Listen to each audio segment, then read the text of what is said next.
Israeli वज़ीर ख़ारजा Eli Kohn ने इंकशाफ किया है कि सऊदी अरब की जानिब से इसराइल को तस्लीम किए जाने के साथ ही 6 से 7 मुस्लिम ममालिक भी इसराइल को तस्लीम कर लेंगे। अपने एक इंटरव्यू में इसराइली वज़ीर ख़ारजा ने जोर दिया कि सऊदी अरब के बाद इसराइल से ताल्लुकात कायम करने वाले 6 या 7 ममालिक का ताल्लुक एशिया और अफ्रीका से होगा।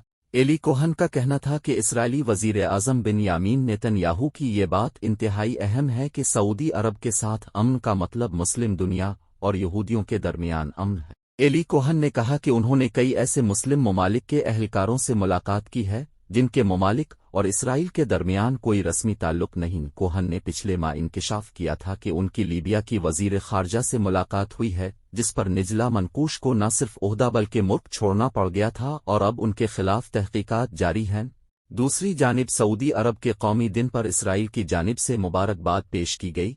इसराइल का कहना था कि वो सऊदी शाह, सऊदी हुकूमत और अवाम को मुखलिसाना मुबारकबाद पेश करता है। इसराइली वज़ारत ख़ारजा ने ख्वाहिश ज़ाहिर की कि इसराइल और सऊदी अरब के दरमियान अमन, ताअवुन और अच्छे हमसायगी का माहौल कायम हो।